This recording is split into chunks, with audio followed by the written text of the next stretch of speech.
I discovered you is through hip hop and the music, right?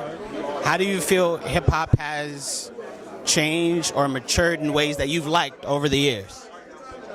Hip hop has matured to a level where it has become so transcendental.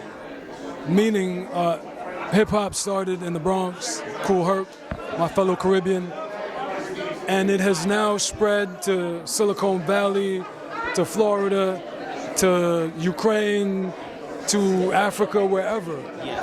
And it has no ethnicity, it has no class. It is really the one force, the one culture that has really just encompassed humanity. And so that's the greatest thing I could say as far as the evolution. Yes. It's not a black culture or an African culture. Everybody loves hip hop.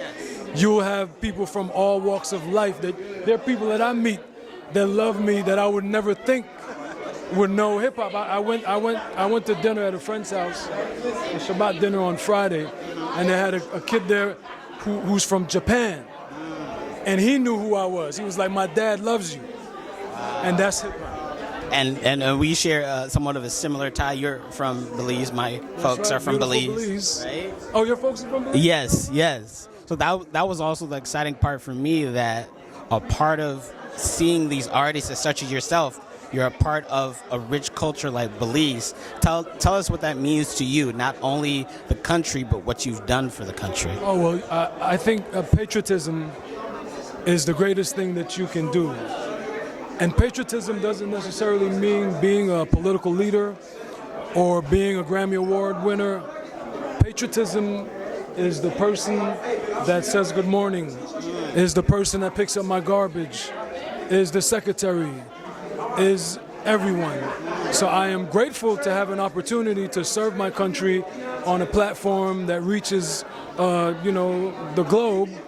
And I'm humbled by that.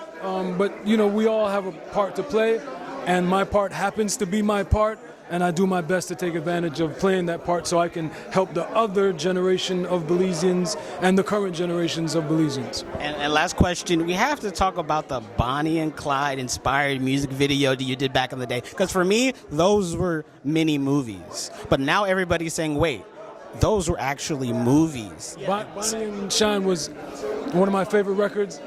Barrington Levy actually did that song by mistake. I was supposed to have Usher on that song. Yeah, and they just happened to play him the song, and he did it.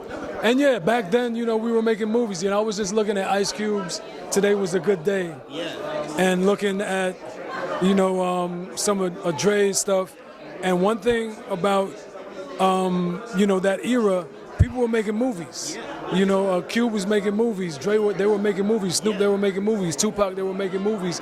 And I think it really inspired the rest of us to step it up. When you look at the record with Notorious B.I.G. and Busta Rhymes, that video, that was Victory. That was a movie.